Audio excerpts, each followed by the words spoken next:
ہیں۔ ایک گھر میں عام طور پر بوڑھا والد یا والدہ ہوتی ہیں یا دونوں ہوتے ہیں خوش نصیبی سے، بہن بھائی کچھ ہوتے ہیں، بیوی ہوتی ہے، بچے ہوتے ہیں۔ تو جب آدمی اپنے گھر میں والدین سے اچھا سلوک کرے گا تو سب سے پہلی چیز تو یہ ہے کہ اس کو احترام کرنا آ جائے گا۔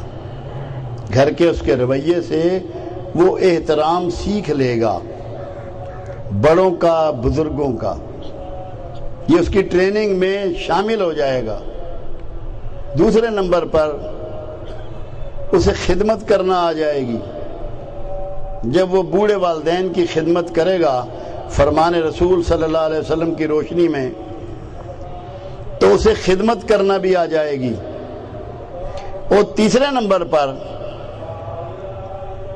کہ جو کمیونیکیشن گیپ ہوتا ہے 25 سال کی عمر کے فرق میں والدین کا اور ایک نوجوان کا، اس میں بہت سی باتیں ایسی ہوتی ہیں جو نوجوان آدمی جن کو ہضم نہیں کر سکتا، اس کے مزاج کے مطابق نہیں ہوتی، اس کے حالات کے مطابق نہیں ہوتی، اس کے مشاہدات کے مطابق نہیں ہوتی، تو اس کو برداشت کرنا بھی آ جائے گا۔ کیونکہ خود قرآن حکیم کا حکم ہے کہ ماں باپ کو گھور کر بھی مت دیکھو، ان کو جھڑکی نہ دو، اف بھی نہ کہو، تو یہ پیشنس پیدا ہو جائیں گے۔ گھر کے اس رویے سے صبر پیدا ہو جائے گا۔ اس کے بعد بہن بھائی ہیں، بہن بھائیوں کے حقوق آپ کے برابر ہیں، مگر بڑھیا بات یہ ہوتی ہے جب آپ کا اچھا رویہ ہوگا تو آپ دوسروں کا حق اپنے اوپر فائق کریں گے، ان کے حق کو زیادہ اہمیت دیں گے، زیادہ حیثیت دیں گے، تو آپ کو دوسروں کے حقوق کا احترام کرنا آ جائے گا جب گھر میں آپ کا یہ رویہ اور یہ پریکٹس ہوگی۔ تیسرے نمبر پہ آپ کی زوج ہوتی ہے، آپ کی بیوی ہوتی ہے۔ آپ اس سے جب اس کے جذبات کا احترام کریں گے، اس کی ضرورتوں کا احترام کریں گے، تو آپ کو ایک تو مستورات سے ڈیل کرنا آ جائے گا، اور دوسرا بیوی کے حقوق کی سمجھ آ جائے گی۔ آپ زیادتی نہیں کریں گے، بد اخلاقی سے پیش نہیں آئیں گے، محبت سے پیش آئیں گے، احترام سے پیش آئیں گے۔ یہ آپ کی اس اخلاق میں وہ ٹریننگ ہو جائے گی جو آپ نے باہر جا کر پریکٹس کرنی ہے۔ پھر تیسرے نمبر پہ آپ کے بچے ہوں گے تو آپ کو شفقت آ جائے گی، آپ بچوں سے انتہائی محبت سے پیش آئیں گے۔ یہی پریکٹس باہر آپ کے کام آئے گی۔ جیسے آپ افسران لوگ ہیں، اپنے سبارڈینیٹ سے محبت سے پیش آنا شروع ہو جائیں گے، ان کا احترام کریں گے، ان کو عزت دیں گے، ان کی ضرورتوں کا خیال کریں گے، جیسا کہ آپ نے اپنے گھر میں اپنے بچوں کی ضرورتوں کا خیال کر کے اور محبت اور شفقت کے ساتھ انہیں پالا ہوگا۔ رسول اللہ صلی اللہ علیہ وسلم کا یہ فرمان مبارک بنیادی طور پر ساری بیسک ٹیچنگ لیے ہوئے ہے اور رسول ہے۔ نفرت بھی انسان گھر سے باہر لے کے جاتا ہے، اور محبت اور امن بھی انسان اپنے گھر سے ہی باہر لے کے جاتا ہے۔ اگر آپ سب لوگ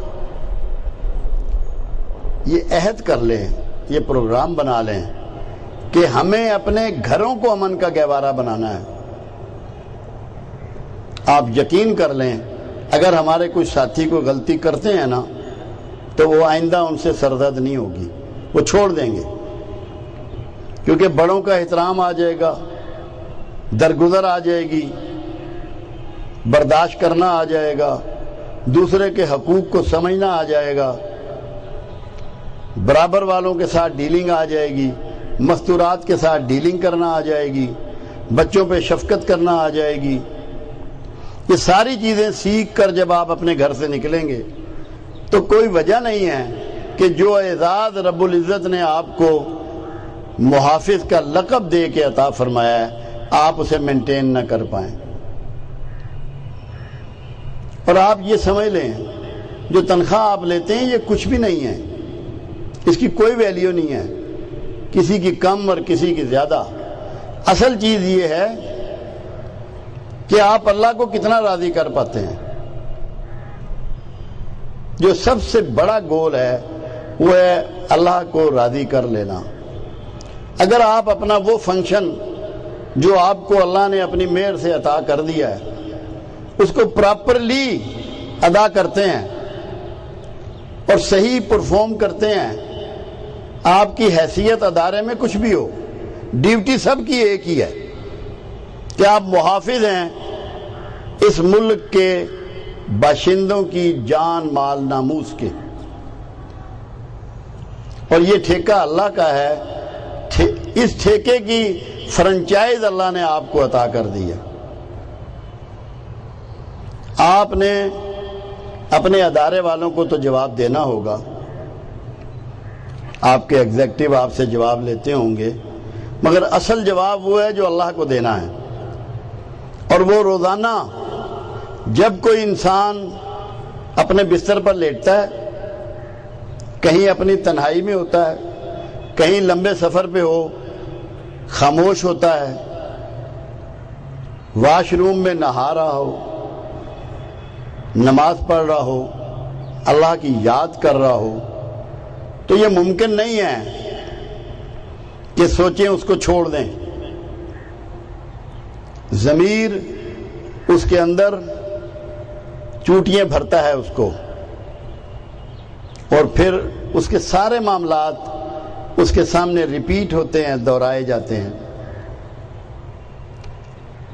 جس کے معاملات ایسے ہوں کہ تنہائی میں اس کے اندر گلٹ پیدا نہ ہو، اس پوزیشن پہ آپ کو پہنچنا ہے کہ آپ کی تنہائی آپ کے لیے ڈسٹربنس پیدا نہ کرے، آپ کو الجھن نہ ہو، ذہنی دباؤ نہ ہو، کسی قسم کی پریشانی نہ ہو. یہ تبھی ممکن ہوگا جب آپ اس کو اعزاز سمجھیں گے، اس اسائنمنٹ کو اللہ کا انعام سمجھیں گے، اور اللہ کے حضور اس کو پروف کرنا چاہیں گے کہ مالک جو تو نے مجھے عطا کیا میں اس کو پراپرلی ایگزیکیوٹ کر رہا ہوں، میں تیری عطا کو تیرا انعام سمجھتے ہوئے خدمت کو شعار بناتے ہوئے استعمال کر رہا ہوں. یہ کچھ ایسی بات نہیں ہے جو میں کر رہا ہوں جو عجب سی ہو یا مشکل لگے. آپ کر رہے ہیں یہ سب کچھ، مگر جہاں تھوڑے تھوڑے رویوں کی تبدیلی کی ضرورت ہے. یہ سب کچھ آپ آلریڈی کر رہے ہیں. ایک مرتبہ میں ڈیرے پہ بیٹھا ہوا تھا تو ایک خاتون میرے پاس آئیں اور وہ پاکستان کو گالیاں بک رہی تھی.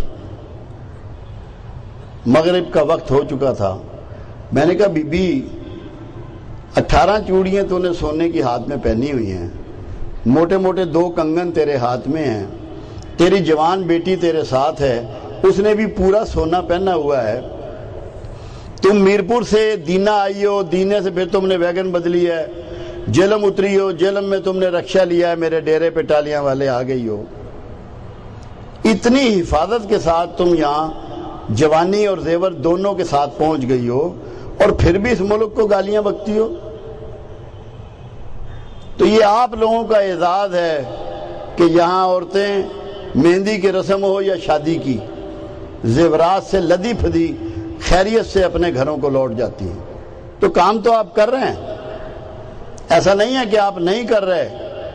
یہ آپ لوگوں کی محنت، دلجوئی، دلداری، تکلیفیں اٹھانا، دھوپ سردی گرمی بھوک پیاس برداشت کرنا اسی کے سبب ہو رہا ہے. مگر اس میں زیادہ بہتری کی ضرورت ہے، تھوڑا آگے بڑھنے کی ضرورت ہے کہ وہ لوگ جو آپ کے محکمے کو، آپ لوگوں کو بدنام کرتے ہیں، ان کو یہ جسارت نہ ہو کہ آپ پہ الزام تراشی کر سکیں، یہ جرت نہ ہو.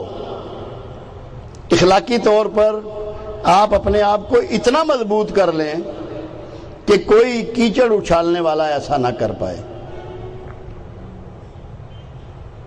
ایک اصول ہے، احترام کا ایک اصول ہے. یہ احترام ایک گیند کی مانند ہے، جب اس کو دیوار پہ مارتے ہیں تو آپ کی طرف پلٹتا ہے.